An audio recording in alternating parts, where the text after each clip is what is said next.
இந்த shooting experience இதெல்லாமே உங்களுக்கு எப்படி இருந்துச்சு? அந்த கேரக்டருக்காக நீங்கள் என்ன ஸ்பெஷலாக தயார்படுத்தல் செய்தீங்க? சின்ன வயசு அதனால அப்படி இருக்கிறது. ஆனா அக்கா என்ன செய்வாங்கன்னா அவங்களுக்கு வந்து திருப்தியா இருக்கும் வரைக்கும் நாங்க வந்து அதுக்கு ஒர்க் பண்ணணும்.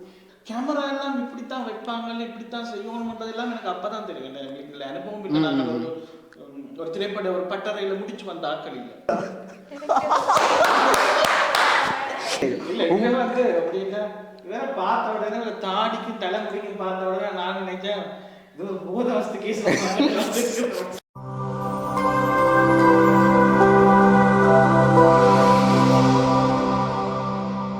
புவர்ஸ் மீடியா நேர்கள் எல்லாருக்குமே வணக்கம். ஒரு சிறப்பு நேர்காணலில் உங்கள் எல்லாரையும் சந்திக்கிறதுல மகிழ்ச்சி.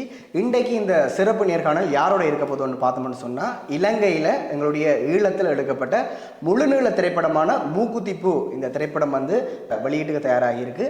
அந்த திரைப்படத்தினுடைய ஒரு குழுவோடு தான் நாங்கள் இன்றைக்கு இந்த சிறப்பு நேர்காணலில் இணைஞ்சு கொள்ள போகிறோம். அவங்கள வரவேற்கலாம். வணக்கம். வணக்கம் வணக்கம். ஓகே, மூக்குத்தி பூ இந்த திரைப்படம் வந்து கிட்டத்தட்ட 1.5 வருடங்களுக்கு முதல் நீங்கள் படப்பிடிப்பு செய்த திரைப்படம். இப்போ வெளியீட்டுக்கு தயாராகி கொண்டிருக்குது.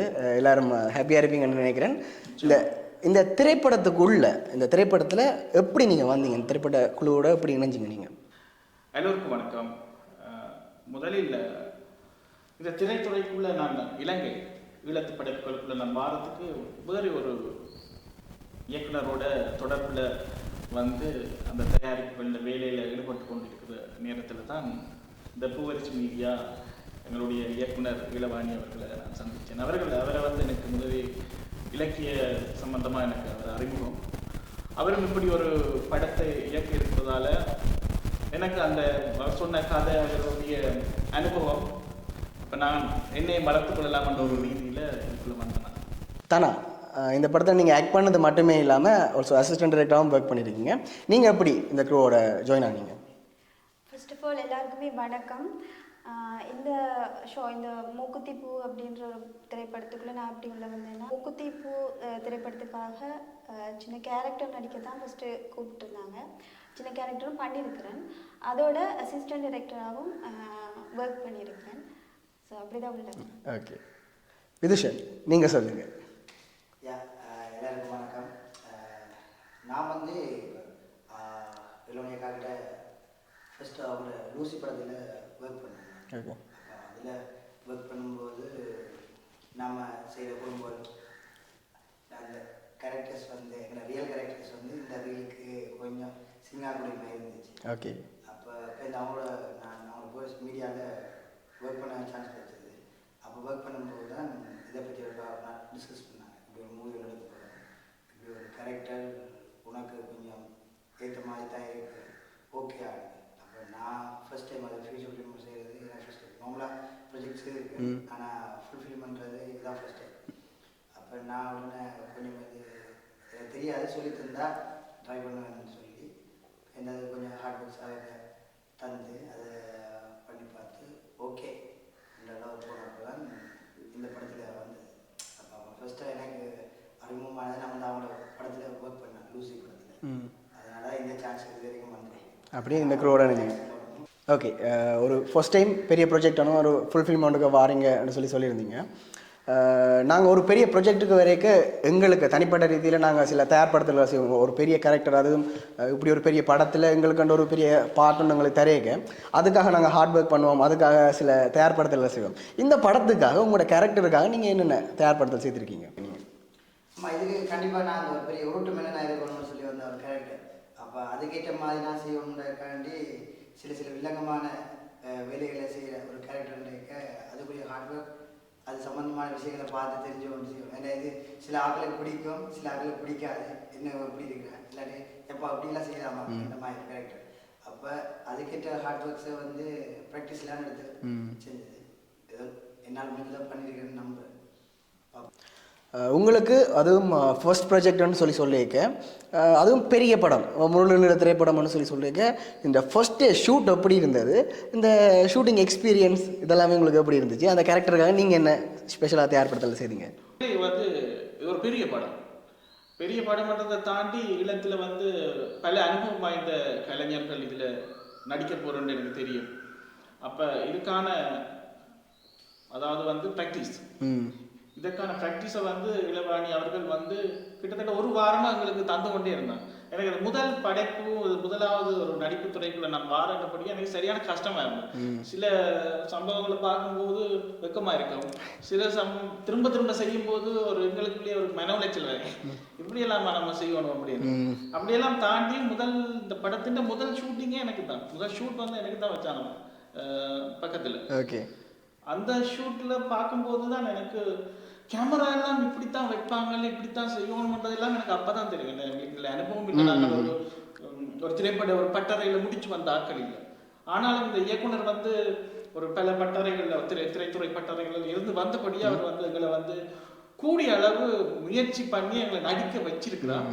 நான் ஒரு சப்போர்ட்டிங் ரோல் ஒன்று தான் செய்கிறேன். எனது முதல் முயற்சி எவ்வளவு தூரம் அதை செய்திருப்பேன்றது எனக்கு தெரியாது. எப்பவுமே நாங்கள் முயற்சி பண்ணி கொண்டு தானே இருக்கணும். இது முதலாவது முயற்சியை நான் இந்த திரைப்படத்துக்கு போட்டு கொடுத்துருக்கிறேன்னு நினைக்கிறேன், நம்புறேன். பார்ப்போம் படம் வந்த அப்புறம். நீங்க சொல்லுங்க.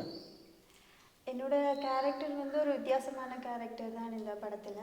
எப்படின்னா, நான் வந்து இதுவரைக்கும் செய்யாத ஒரு கேரக்டர், ஒரு சேலஞ்சிங்கான ஒரு கேரக்டர். ஒரு அங்கவீனமான ஒரு ஆள் எப்படி ஆக்ட் பண்ண முடியுமோ அப்படி பண்ணியிருக்கிறேன். நிறைய கஷ்டப்பட்டது தானே. எப்படின்னா, ஒரு கை அல்லது ஒரு கால் இல்லாட்டி இப்படி நாங்கள் உண்மையாக இழந்தவங்களுக்கு அந்த வலி இருக்கும். ஆனால் இருக்கிறவங்க அதை மறைச்சு கொண்டு நடிக்கிறது வந்து கஷ்டமான விஷயம்தான். இந்த படத்தில் வந்து போரால் பாதிக்கப்பட்ட அங்கவீனர்கள் வந்து நடிச்சிருக்கிறாங்க. அதில் ஒரு ஆளாக தான் நானும் நடிச்சிருக்கேன். இந்த படத்தில் அவங்களுக்கு ஒரு முக்கியமான ஒரு இது வந்து அங்கத்துவம் வந்து கொடுத்துருக்குறாங்கன்னு நான் நினைக்கிறேன். ஸோ ரொம்ப சேலஞ்சிங்காக தான் இருந்தது நடிக்கிறதுக்கு. விதுஷன், இங்கே வந்து ஒரு சின்ன ப்ரொஜெக்ட் பண்ணுறதுன்றதே பெரிய ஒரு விஷயம். ஏன்னா இந்தியாவோட ஒப்படைக்க இங்கே இண்டஸ்ட்ரி, அது தமிழில் இண்டஸ்ட்ரின்னு சொல்கிற அளவில் இல்லை, இப்போ தான் கொஞ்சம் கொஞ்சமாக பில்ட் ஆகி கொண்டு வருது. ஸோ அப்படி இருக்கேக்க ஒரு ஃபுல் ஃபிலிம் எடுக்குன்றது பெரிய சேலஞ்சிங்கான ஒரு விஷயம், சரியான கஷ்டமான ஒன்றுன்றே சொல்லலாம். ஏன்னா அவ்வளோ கோஸ்ட் ஆகும். கொஞ்சம் கேரக்டர்ஸை வச்சு நாங்கள் செய்யக்கே பெரிய கோஸ்ட் ஆகும். அந்த கொஸ்ட்டை நாங்கள் படத்தில் போட்டு திருப்பி ரிட்டர்ன் எடுக்கிறன்றதுக்குள்ளே படாத பாடுபட வேண்டி இருக்கும். அப்படி இருக்கேக்க இந்த படத்தில் நிறைய பேர் நடிச்சிருக்காங்க, நிறைய ஆர்டிஸ்ட் நடிச்சிருக்காங்க, நிறைய டெக்னீஷியன்ஸ் ஒர்க் பண்ணியிருக்காங்க. ஸோ இது வந்து நீங்கள் ப்ரொடக்ஷன்லேயும் ஒர்க் பண்ணியிருப்பீங்க. ஸோ கஷ்டமான ஒரு இதாக இருந்த ப்ரொடக்ஷன்லாம் மேனேஜ் பண்ணுறது சரி கஷ்டமாக இருந்திருக்கும். ஸோ இது வந்து நீங்கள் ஷூட் பண்ணது பொருளாதார இலங்கையில் வந்து பொருளாதார தடை, பெட்ரோல் பிரச்சனை, அப்படி எங்களோட நாடு வந்து சரியான ஒரு பிரச்சனையில் இருந்த காலகட்டத்தில் ஷூட் பண்ணியிருக்கீங்க. அதால் உங்களுக்கு இன்னும் சரியான கஷ்டமாக இருந்திருக்கும். ஷூட்டிங் செய்கிறது எல்லாமே சரியான கஷ்டமாக இருந்திருக்கும். இந்த மாதிரி வேறு என்னென்ன பிரச்சனைகள் எல்லாமே நீங்கள் படப்பிடிப்பில் எதை நோக்கி இருக்கீங்க? அந்த ஷூட்டிங் ஸ்பாட் வந்து எப்படி இருந்தது? அதான் நீங்கள் கேட்ட மாதிரி அந்த லைனில் நின்று பெட்ரோல் எடுக்கிறது, அதுக்கெல்லாம் நம்ம இப்போ நாளைக்கு பெட்ரோல் இந்த இடத்துக்கு தான் பெற சொன்னால் அந்த இடத்துக்கு முதல் நாளே கொண்டு நாங்கள் பைக்கில் விட்டுட்டு லைனில் விட்டுட்டு இருப்போம். ஆனால் அதுக்கு இடையில மாறி மாறி கொடுக்க விட்டுருவோம். அப்போ அதுக்காண்டி நாம் அங்கேயே தங்கிடுவோம். கிட்டத்தட்ட ஒரு 4-5 பேர் நம்ம பைக்கை விட்டுட்டு, ஏன்னா ஷூட்ஸுக்கு பெட்ரோல் தேவை. அப்போ என்ன நம்ம பெட்ரோல் சிக்கனத்தை யூஸ் பண்ணுறதுக்காண்டி ஆக லாங் ஷாட்லாம் நாங்கள் போகவே இல்லை. அதாவது ரொம்ப தூரம் போகவே இல்லை. லொக்கேஷன்ஸுக்கு எல்லாம் கொஞ்சம் கொஞ்சம் கிட்ட இருக்கு. ஆக ஏன்னா அந்த அதுக்கு சிச்சுவேஷனுக்கு என்ன லொக்கேஷன் தேவை. அப்போ நம்மளால் முடிஞ்சது கொஞ்சம் கிட்ட கிட்ட தான் வச்சோம். ஆனால் நீங்கள் அந்த படத்தில் பார்த்தா தெரியும். ரூபன் சிவண்ணா, இப்போ இந்த படத்தில் வந்து நீங்கள் ஃபஸ்ட்டே ஷூட்டுக்கு வந்த எக்ஸ்பீரியன்ஸும் போக போக உங்களுக்கு அடுத்தடுத்த நாளில் இருந்த ஷூட்டிங் எக்ஸ்பீரியன்ஸும் டிஃப்ரெண்ட்டாக இருந்துக்கும். ஃபஸ்ட் டைம் சரியான கஷ்டமாக இருந்துக்கும், போக போக சில டைம் பழகிருக்கும். இல்லாட்டி இன்னும் போக போக வேறு கடினமான ஷாட்ஸ் எடுக்க கூட உங்களுக்கு சில பல குழப்பங்கள் வந்துக்கலாம். உங்களுக்கு எப்படி இருந்தது படப்பிடிப்பு தளம்? படப்பிடிப்பு தளத்தை பொறுத்த மட்டும் மகிழ்ச்சியாக இருக்கும். அதே நேரத்தில் அந்த அவைக்கு கிடைக்கிறது, அதாவது இந்த டைரக்டருக்கு வந்து இளவாணி அவர்களுக்கு வந்து அவருக்கு கிடைக்காத வந்து திரும்ப திரும்ப திரும்ப திரும்ப எங்களை வச்சு செய்வான். இல்லை அதை திரும்ப ஷூட் பண்ணுவோம், அதை திரும்ப ஷூட் பண்ணுவோம். அப்போ அந்த நேரத்தில் சரியான கஷ்டமாக இருக்கு. அதோட இன்னொரு முக்கியமான ஒரு விஷயம் அப்படின்னா, ஒரு இடத்துலையே, அதாவது ஒரு இடத்துல வச்சு 10 செட் அமைச்சு எங்களை ஷூட் பண்ணினா, ஏதோ சினிமாட்டா ஒரு போய் கொழும்புல எடுப்பாங்க, ஒரு போய் காலையில் எடுப்பாங்கன்னு பார்த்தா ஒரு இடத்துல வச்சு 10 செட் எடுத்து போட்டாங்க. இன்றைக்கு எனக்கு இதே இடத்துல ஒரு ஷூட் நடக்குதுன்னா ஒரு 1 hour கழிச்சு இன்னும் ஒரு நாளைக்கு இதே இடத்துல ஷூட் நடக்குது. என்ன ஆளை மாற்றி எடுக்கிறாங்களோ அப்படின்னு. ஆனால் அதுக்கு பிறகுதான் அது விளங்குது. என்ன ஐடியா இயக்குகிட்ட வந்து ஐடியா. ஏன்னா அந்த டைம் வந்து சரியான ஒரு இக்கட்டான சூழ்நிலை. படம் எடுக்கிற செலவை விட போக்குவரத்துக்கு செலவு, அதாவது 3 மடங்கு செலவு. இங்கே யாழ்ப்பாணத்தில் அதை அனுபவிச்சு இலங்கை மக்கள் அதை அனுபவிச்சவங்களுக்கு அது தெரிஞ்சிருக்கு. ஏனெண்டா ஒரு குறிப்பிட்ட தூரம் போகிறதுக்கு பெட்ரோல் இல்லை, ஆட்டோ இல்லை, நம்ம சரியான கஷ்டப்பட்ட ஒரு சூழ்நிலையில தான் இந்த படப்பிடிப்பு நடந்தது. உண்மையிலே அந்த திட்டமிடல் அழகாக இருந்தபடியா பெரிய அனுபவம் கிடைச்சு. கட்டாயம் இந்த பாருங்க, உங்களுக்கு நல்லா தெரியும். அது கட்டாயம் டிஃப்ரெண்ட் தெரியும். 10 இடத்துல இப்படி இப்படி செட் போட்டிருக்காங்களான்றது கண்டுபிடிக்க இல்லாத அளவுக்கு செய்திருப்பாங்க. இப்போ படத்தோட ஒர்க் எல்லாமே முடிஞ்சு, போஸ்ட் ப்ரொடக்ஷன் எல்லாமே முடிஞ்சு திரையிடுறதுக்கு தயாராக இருக்குது. இன்னும் ஒரு சில நாட்களில் வந்து படம் வந்து வெளியாக போகுது. ஸோ இந்த அனுபவத்தை வச்சுக்கொண்டு அடுத்தடுத்த என்னென்ன மூவ் நீங்கள் பண்ணி கொண்டு இருக்கீங்க, இல்லாட்டி உங்களோட ஃபீல் எப்படி இருக்குது? இந்த ரிலீஸ் ஆக போது அந்த ஃபீல் உங்களுக்கு எப்படி இருக்குது? ஒரு பெரிய ஸ்க்ரீனில் உங்களை பார்க்க போகிறீங்க, ஒரு பெரிய ரோல் பண்ணியிருக்கீங்க, உங்களுக்கு ஃபீல் எப்படி இருக்குது? அடுத்தடுத்த இதில் என்ன செஞ்சுட்ருக்கீங்க? இல்லை நிச்சயமாக அது வந்து இப்போ ஒரு நடிகன் இல்லாட்டி இந்த ஃபீல்டில் இருக்கிறவனுக்கு வந்து தன்னை முகம் பிரதிபலிக்கிறது, அதுவும் பெரிய ஸ்க்ரீனில் பிரதிபலிக்கிறாங்க, அது ஒரு வாழ்நாள் சாதனை என்ற ஒரு கேட்டகரிக்கு வருது. அப்படி இருக்கும்போது எந்த படம் ஒரு முழுநிலை திரைப்படம் வந்து ஸ்க்ரீன் அதாவது தியேட்டரில் பார்க்க போகிறோம்னாக்க நானும் ஜெயிச்சுட்டு மாறேன் அப்படி தான் இருக்குது. அப்படி அவ்வளோ ஹாப்பினஸ் உள்ளே இருக்குதா. இப்போ ரிலீஸ் ஆக போது நினைக்கிறேன் நான். அப்போ மரண வைத்தியன்னு நானும் தான் எனக்குள்ள நான் சொல்லி கொண்டு வரேன். எல்லாம் என்ன தலை ரெடியா அவ்வளோ ஆர்வம் வேண்டா. ஒரு பெரிய அதாவது இது இந்த பிளாட்ஃபார்ம் உங்களுக்கு கிடைக்கிறது வந்து அழிவு. அப்படி இருக்கும்போது எனக்கு கிடைச்ச வாய்ப்பை நான் பயன்படுத்திக்கிறேன்னு இல்லையோன்றது ஆடியன்ஸ் வச்சு தான் படம் ரிலீஸ் ஆகி எல்லாம் பார்த்து சொல்லுவாங்க பண்ணியிருக்காங்க இல்லை பண்ணியிருக்காங்க. அது மற்றபடி சந்தோஷம் தான் அவ்வளோ மனசுக்கு. இதுக்கு அடுத்த படிகள் இனித்தான் எனக்கு வேலி கூட்டிக்கிட்டு இருப்பாங்க கடவுள் அந்த மாதிரி ஹாப்பினஸ். தானே நீங்கள் சொல்லுங்கள், உங்களோட ஃபீல் எப்படி இருக்குது? படம் இன்னும் கொஞ்ச நாள் ரிலீஸ் ஆக போது உங்களோட ஃபீல் எப்படி இருக்குது? நானும் வெயிட் பண்ணிக்கிட்டு தான் இருக்கிறேன் ரொம்ப ஆர்வமாக. ஏன்னா இது வந்து என்னோட முதலாவது படம் வந்து திரையில் ரிலீஸ் ஆக போகுது. முதல் முறையாக ஒரு ஃபீச்சர் ஃபிலிம் வந்து நான் வந்து நடிச்சிருக்கிறேன். அதில் என்னோட திரைக்காட்சிகளை நான் பார்க்குறதுக்கு ரொம்ப ஆர்வமாக இருக்கு. சிலருக்கு தான் இந்த மாதிரி சான்ஸ் கிடைக்குமான்னு சொல்லலாம். என்ன ஒரு சின்ன ப்ரொஜெக்ட் பண்ணுறதே பெரிய விஷயம். உங்களுக்கு முதலாவது ப்ரொஜெக்டே முழுநீள திரைப்படம், அதில் பெரிய ஒரு கேரக்டர், ஒரு முக்கியமான கேரக்டர்னு பண்ணியிருக்கீங்க. உங்களோட ஃபீல் இப்போ எப்படி இருக்குது? இது ஒரு நாங்கள் எதிர்பார்க்காத ஒன்று தான். நாங்களே தான் இதுவரையில் இந்த கேமராக்கு முன்னால் எங்கே நின்று கூட நீ அது கல்யாணத்தில் ஒரு பிறந்த நாள் வந்து அப்படித்தான் எங்களை எடுத்திருப்பாங்க. நான் ஒரு சின்ன டிவியில் பார்த்தேன். ஆனால் இப்போ இந்த முகநூல் சமூக வலைத்தளங்கள் வந்த பிறகு தான் ஏதோ ஒன்று செய்து எங்களோட புகைப்படங்களை பதிவிட்டு அந்த ஃபோனில் பார்க்கணும். ஆனால் இது வந்து முற்றிலும் மாறுபட்டது இல்லையா. ஒரு யாழ்ப்பாணத்தில் இப்படி ஒரு திரையரங்கில் வந்து முழு அது பெரிய நீல திரையில வந்து எங்களை பார்க்கும்போது ஒரு ஆர்வமான ஒரு விடயம் தான். நாங்கள் நினைக்காத ஒரு கற்பனைக்கு எட்டாத ஒரு விடயம் திரையில பார்க்கறது ஒரு பெரிய விஷயம். ஆனா அங்கதான் தெரியும் நாங்கள் என்ன செய்திருக்கிறோம்ன்றத. இதுல நாங்கள் நல்லா செய்திருந்தா சந்தோஷம். சம்டைம் நாங்கள் இன்னும் செய்யணும்ன்ற இருந்தால் இதை வச்சு நாங்கள் அடுத்த கட்டங்களை நோக்கி போகலாம்ன்றதான் இந்த நோக்கம். ஆனா நான் இதுல வந்த பிறகு எனக்கு ஒரு 2 படங்கள் வந்தது. ஒன்று ஐரோப்பாவில் வந்து ஒரு பிரெஞ்சு மூவி உண்டு, அதுக்கான படப்பிடிப்பு விரைவில் ஆரம்பமாக போகுது. அதே போல இன்னும் ஒரு ஐரோப்பிய படத்தில் நடிக்கிறது, முழுநீள படம். அது ஒரு வில்லன் கேரக்டர். அது நடிக்கிறதுக்குமான வேலைப்பாடு நடக்குது. நான் நினைக்கிறேன் அடுத்த வருடத்தில் அது தொடங்கும். இந்த அனுபவத்தை வச்சு எனக்கு அதுக்குள்ளே கொண்டு போகக்கூடிய மாதிரி இருக்குமென்று நான் நம்புகிறேன். இதில் நான் விட்ட தவறுகளை அங்கே சரி சரியாக கொண்டு போகிறேன்னு நினைக்கிறேன். எல்லோருமே வந்து முதலில் வந்த உடனே வந்து எல்லாம் பழகி வாரது இல்லை, படிப்படியாக முன்னேற்றம் முயற்சி கொண்டு இருந்தால் நாங்கள் முன்னேறலாம் என்பதற்கு நானும் ஒரு முன்னுதாரணமாக இருக்க விரும்புகிறேன். பார்ப்போம். எப்பயுமே ஷூட்டிங் ஸ்பாட்டாக எடுத்துக்கொண்டோம்னு சொன்னால் 2-3 விதமாக இருக்கும். ஒன்று ப்ரொஃபஷனலாக ஒர்க் பண்ணிக்க டெரராகவே இருப்பாங்க, கேமராவை வச்சோமா ஷூட் பண்ணோமா போனோமான்னு இருப்பாங்க. இன்னொன்று எவ்வளோ பிரச்சனை இருந்தாலும் ஜாலியாகவே இருந்து கொள்ளுவாங்க. 3வது என்ன செய்வாங்க, ஒரு அந்த ஷூட்டிங் ஓகே டேக் அப்படின்னு சொல்லி சொன்னோன்னா சீரியஸாக இருப்பாங்க, கட்டன்னு சொன்னோன்னா ஃபன் ஆகிடுவாங்க. அப்படி இருக்கீங்க, உங்களோட ஷூட்டிங் ஸ்பாட் எப்படி இருந்தது? உங்கள்கிட்ட தான் கட்டாயம் இந்த கேள்வி கேட்பேன். இல்லை இதில் அந்த 2 விதத்தில் ஒரு விதம் வந்து எங்களை டெரராகவே இருப்பாங்க. அந்த ஷூட்டிங் 40 நாள் இதுலேருந்து ரிஹர்சல்லேருந்து ஷூட் முடிகிற மட்டும் வரைக்கும் டிரெக்டராக டெரர் பீஸ், நாம் அந்த காமெடி பீஸ். ஏன்னா டேக் டேக்கே முதல் டேக் வந்து எப்படி வந்து சீரியஸாக இருக்கிற இடத்துல நாங்கள் காமெடி தான் இருப்போம். வள இந்த கடை ஜாலியாக வச்சுருக்கோம். அது டேக்குக்கு போய் கேட்டாங்க அந்த எஃபெக்ட் வந்துடும் அதுக்கு. அப்போ அவங்க டெரராகவே இருக்கிறவங்க என்ன செய்வாங்க, அதில் கொஞ்சம் காண்டாகிடுவாங்க. அதுக்கப்புறம் 2வது டேக்கில் தான் இப்போ இந்த ஓகே அங்கால அந்த மூடுக்கு போகணும். அதில் வந்து நீங்கள் 3ஆவது ரதம் நாமளே இருக்கிறோம். அதால் அந்த 2 ரதத்துலேயும் ஒரு ரதம் அவங்க டிரெக்டர். ஏன்னா அவங்களுக்கு தேவையானது அவங்க எடுத்தா ஆகும். எனக்கு தேவையில்லாத போகக்கூடாது நாங்கள். அப்போ அது அவங்களோட கேரக்டரில் அவங்க இருக்காங்க, இந்த கேரக்டரில் நான் இருந்தேன். இதுக்குள்ள கொஞ்சம் போடைக்க அதுக்கு மாறியாகும். அவ்வளோதான், கூட கட்டு மாட்டு விட.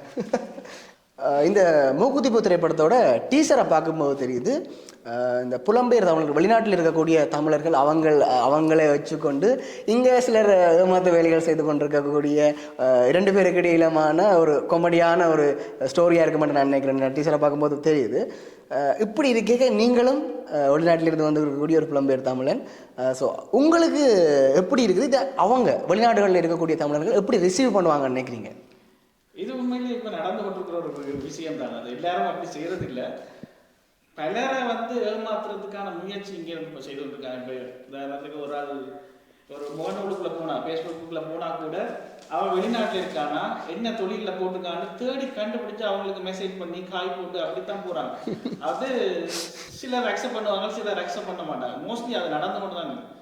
இது அப்படி ஒரு அங்கே உள்ள ஆட்கள், அதாவது என்னன்னு சொல்கிறது, தங்களுடைய தேவைகள், அது எல்லாமே தேவைகளையும் எடுத்துக்கொள்ளலாம். அப்படியான தேவைகளுக்குள்ள அடிமை ஆறாக வந்து சிக்கிற மாதிரியான ஒரு மூவி தான் இது. எங்களோட வெளிநாட்டுக்காரர் எப்படி எடுக்க போறாங்களோ தெரியாது. பட் பாப்போம். ஒரு ஒரு முரண்பாடும் உண்மைத்தன்மையும் உள்ள ஒரு தன்மை உள்ள படம் தான். பாப்போம் என்ன நடக்குது. ஓகே தானா, நீங்கள் வந்து இங்கே ஈழத்தில் வந்து நிறைய ப்ரொஜெக்டில் ஒர்க் பண்ணியிருக்கீங்க, நிறைய பேர்கிட்ட ஒர்க் பண்ணியிருப்பீங்க. இங்கே ஒப்பீட்டு அளவில் பெண் கலைஞர்கள்ன்றது சரியான குறைவு. அதுலேயும் இயக்குனர்கள் அப்படின்னு பார்க்க போனோம்னு சொன்னால் விரல் விட்டு எண்ணக்கூடிய அளவில் தான் பெண் இயக்குனர்கள் இருக்காங்க, குறிப்பிட்டு சொல்ல போனால். அப்படி இருக்க ஒரு பெண் இயக்குனரிடம் வேலை செஞ்சதுக்கும் ஒரு ஆண் இயக்குனரிடம் வேலை செஞ்சதுக்கும் என்னென்ன வித்தியாசங்கள் இருந்தது, என்னென்ன டிஃப்ரென்ஸ் இருந்தது, அதை பற்றி சொல்லுங்கள். டிஃப்ரெண்ட் அப்படி இல்லை, என்ன சொல்ல, டிரெக்டர்னாலே ஒரு கேரக்டர் தான், ஸ்ட்ரிக்ட்.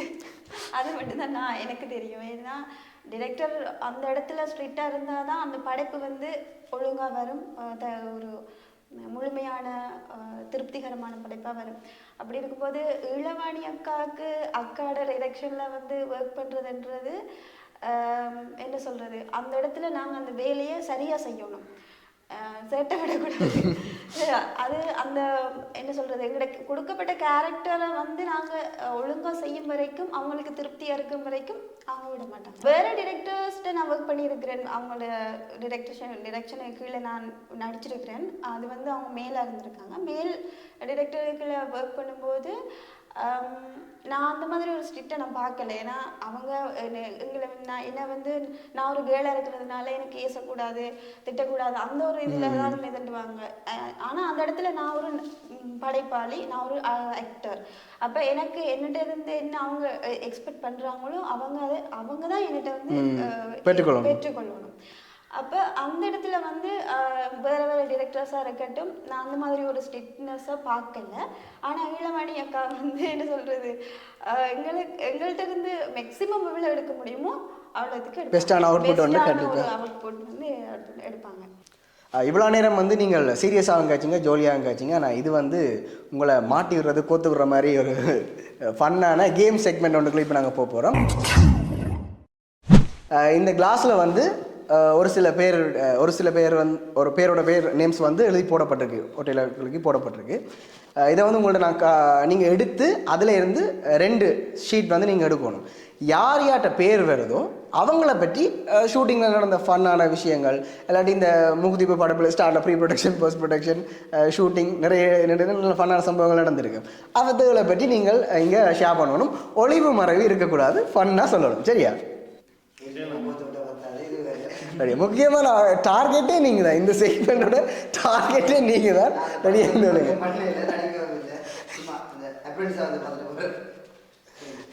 ரைட். அப்போ இவ்வளோ காய்ச்சதால முதல்ல உங்களே இருந்து ஆரம்பிச்சிடுவோம். இல்லை உங்களே இருந்தால் நீங்கள் தான் ஸ்டார்ட் பண்ண போகிறீங்க. இப்போ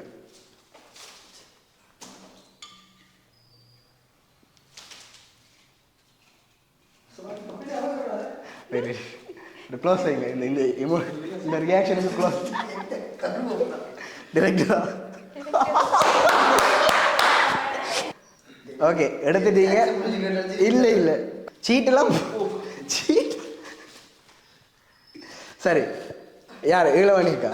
சரி, டிரெக்டரை பற்றி சொல்லுங்கள். ஷூட்டில் இருந்த ஏதாவது உங்களை பேசியிருப்பாங்க, அவங்கள்ட்ட பேச்சு ஷூட்டிங் ஸ்பாட்டில் நீங்களே சொல்லியிருந்தீங்க ஃபன்னாக திரி வேணும்னா, அப்போ அக்காட்ட எப்படியும் பேச்சு வாங்காமல் இருந்திருக்க மாட்டீங்க. ஸோ டிரெக்டர்கிட்ட ஏதாவது ஃபன்னாக பேச்சு வாங்கின அனுபவங்கள் இல்லாட்டி ஃபன்னாக நடந்த சம்பவங்கள் அதை பற்றி சொல்லுங்கள்.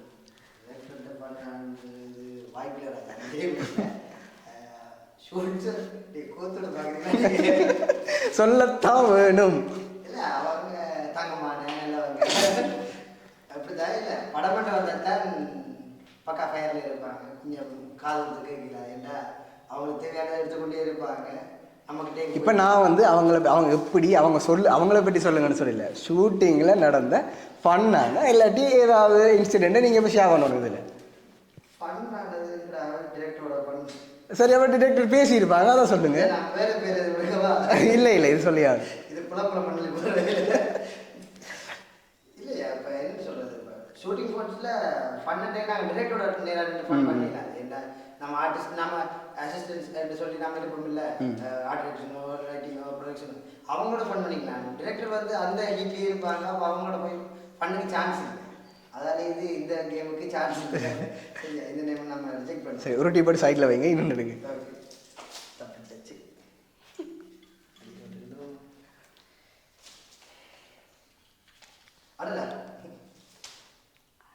யாரு?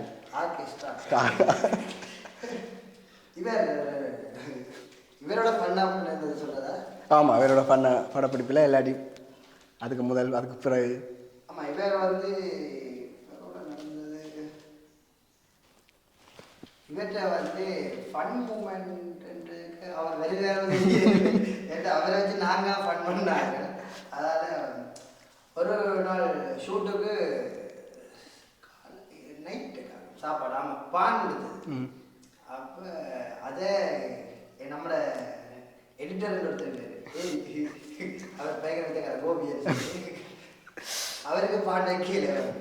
அப்போ அவன் சும்மாவே அந்த லேட் நைட் ஷூட்டுன்னொன்னே அந்த மண்டை பொதியெல்லாம் தெரிஞ்சுருப்பான். அப்போ சாப்பாடு வரையில அவன் சாப்பிட்றது கொஞ்சம் தான், ஆனால் சாப்பிடணும்னா அது ஒரு பெரிய ஒரு பிரச்சனையாகிடும். அவன் யாரு அவர் சாப்பிடலாம் வச்சுட்டு யாருக்கே நிற்கிற. அப்போ அவனை வில்லங்கப்படுத்தி ஒழுப்பி இருந்து திட்டு திட்டி நாங்களும் மீது சீரியஸாக கேட்டேன்.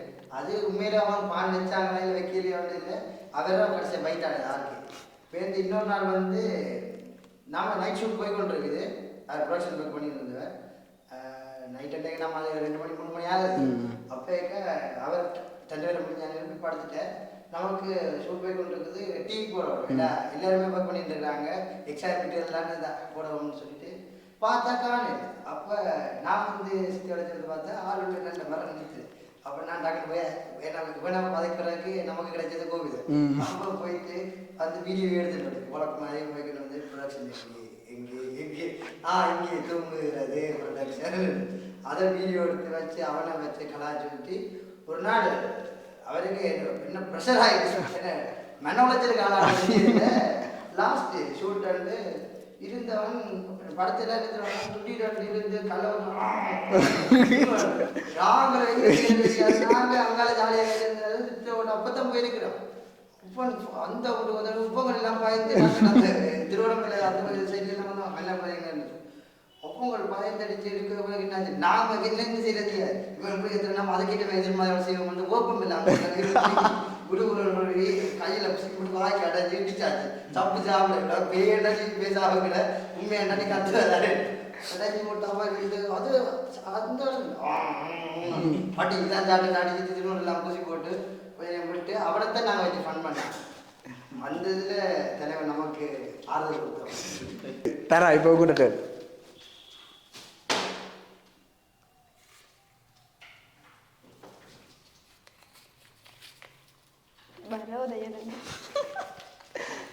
சரி, வரோதயன் அவரோட அந்த ஷூட்டிங்கில் நடந்த ஏதாவது ஃபன்னான விஷயம் நீங்கள் டிரெக்டாக இதாக இருக்கணும்னு சொல்லி இல்லை, ஃபன்னான இன்சிடென்ட் ஒன்று நடந்திருக்கு, நீங்கள் பார்த்துருக்கு. ஸோ அதை நீங்கள் ஷேர் பண்ணலாம்.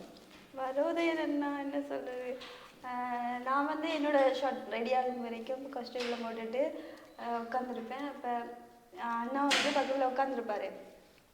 உட்காந்து என்னென்ன நடக்குதுன்னு அவதானிச்சு கொண்டே இருப்பார். ஆறு என்ன செய்கிறாங்க அப்படின்னு. அப்போ டிக்டாக் பார்த்துட்டு இருந்தாரு.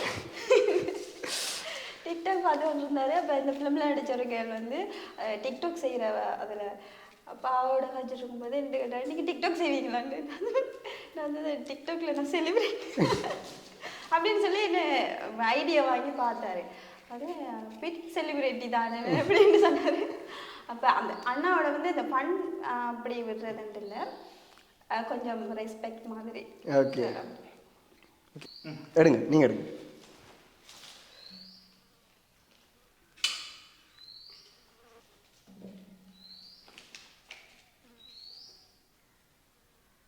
விதுஷன் கணேசன். வேற யாருமே இல்லை, உங்களுக்கு ஆப்போசிட்லேயே இருக்கிற அவரே தான்.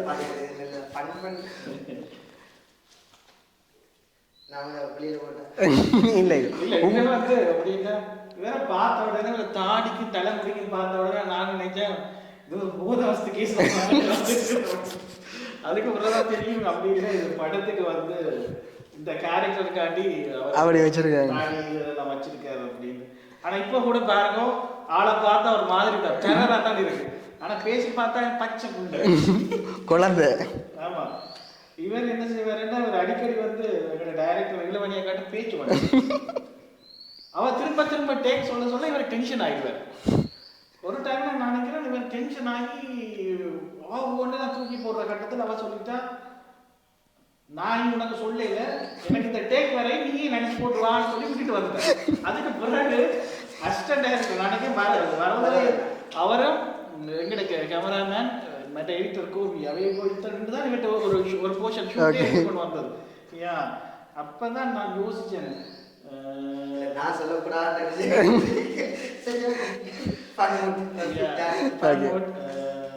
எப்படி சொல்றது, ஒரு ஜாலியான ஒரு டெரரா, ஜாலியான டெரரான ஆள் படத்துல உள்ள கேரக்டர் மாதிரி தான்.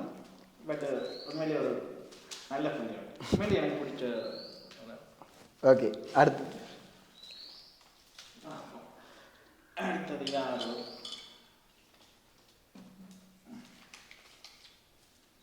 ரெஜி செல்வராஜ். இது எங்களுடைய கேமராமேன். இவரோட ஃபன் மூடுன்றதை தவிர எனக்கு நிறைய சொல்லி தந்தார். ஓகே, இங்கே வாங்க சிவானா, இது எப்படி செய்யணும், இது அப்படி செய்யணும். அந்த எப்படி சொல்றது, அந்த கேமராமேன் மாதிரியே இல்லை, ஒரு நல்ல ஒரு ஃப்ரெண்ட்லியாக இருந்தது. அவரோட சில விஷயங்களை எல்லாம் அவர் கணக்கு சொல்லி தந்தார். இந்த போர்ஷன் நான் இப்படி தான் வந்து வேறு நீங்கள் இப்படி தான் பார்த்து கதைங்கோ, அது நிறைய சொன்னேன். எந்த நாங்கள் புதுசு தானே.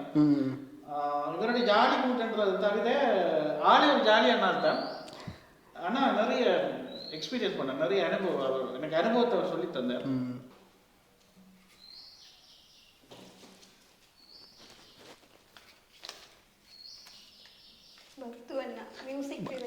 ஓகே, பத்மேன் அண்ணா ஷூட்டிங் ஸ்பாட்டுக்கு வந்தார். அவரை பற்றி என்ன மாட்டி விட போறீங்க, என்ன இன்சிடென்ட் நடந்துச்சு? பத்மண்ணா வந்து உண்மையிலேயே ஒரு நல்ல ஒரு ஆர்டிஸ்ட். அவர் வந்து மியூசிக் போட்டாலே எல்லாருக்குமே விரும்பக்கூடிய அளவு அவரோட டேலண்ட் அவர் காட்டுவார். அப்படிதான் எங்களோட படத்துலையும் மூக்குத்தி படத்துலையும் வந்து மியூசிக் பண்ணியிருக்காரு. ரொம்ப நல்லா வந்திருக்கு. டெய்லர் பார்த்தா அவங்க ஆக்களுக்கு விலங்கும் நல்லா வந்திருக்குது.